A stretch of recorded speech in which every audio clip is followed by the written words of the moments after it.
ধুলোময় রাস্তা আর আবহাওয়ায় জীর্ণ বাড়িগুলো মাধবপুর গ্রামের সংগ্রামের এক স্পষ্ট ছবি তুলে ধরে। রহিম স্কুল থেকে ফিরে আসে। তার তরুণ চোখে নিজের গ্রামের দারিদ্র্যের ভার স্পষ্টভাবে ফুটে ওঠে।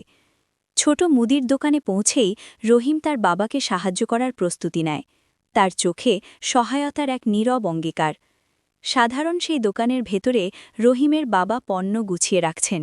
বহু বছরের কষ্টে তার মুখে গভীর ভাঁজ পড়েছে। রহিম সাহায্য করে। তার ছোট ছোট হাত বয়সের চেয়েও বেশি এক উদ্দেশ্য নিয়ে এগিয়ে যায়, পরিবারকে এগিয়ে নেওয়ার আকাঙ্ক্ষায় উদ্বুদ্ধ হয়ে। রহিমের চোখের দৃঢ়তা তার পরিবারের জন্য এক উজ্জ্বল ভবিষ্যতের স্বপ্নকে প্রতিফলিত করে। মাধবপুরের হৃদয়ে এক নীরব প্রতিজ্ঞা। ঠান্ডা ঝলমলে শহরের আলোয়ের নিচে রহিম ফুটপাথে হেরে যাওয়া অবস্থায় পড়ে থাকে। ক্ষুধা তাকে কষ্ট দেয়, ক্লান্তি তাকে চেপে ধরে। তবুও তার হৃদয়ে স্বপ্নের একটি স্ফুলিঙ্গ জ্বলে ওঠে। কাজের খোঁজে প্রতিদিনের তার হতাশ প্রচেষ্টা বারবার ব্যর্থ হয়, যা শহরের উদাসীনতাকেই প্রকাশ করে।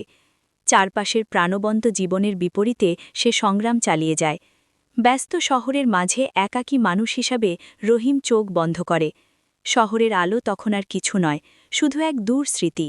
অন্ধকার তাকে গ্রাস করে।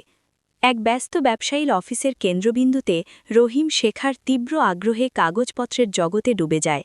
ব্যবসায়ী তার পাশে দাঁড়িয়ে, একজন গুরু নতুন শিক্ষানবিশকে পথ দেখাচ্ছেন।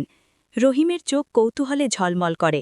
ব্যবসায়ী যখন তার জ্ঞান ভাগ করে দেন, তখন প্রতিটি খুঁটিনাটি সে আত্মস্থ করে। দিন যত গড়ায়, রহিম নিষ্ঠার সঙ্গে অফিসের ফাইল গুছিয়ে রাখে, বিশৃঙ্খলাকে শৃঙ্খলায় রূপ দেয়। হিসাবরক্ষণের জটিলতার সঙ্গে লড়াই করতে করতে একাগ্রতায় তার ভ্রূণ কুঁচকে যায়।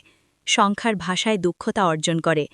প্রতিটি কাজ সম্পন্ন হওয়ার সঙ্গে সঙ্গে রহিমের দৃঢ় সংকল্প আরও উজ্জ্বল হয়ে ওঠে, যা কঠোর পরিশ্রম ও আত্মনিবেদনের উপর দাঁড়ানো এক উজ্জ্বল ভবিষ্যতের প্রতিশ্রুতি দেয়।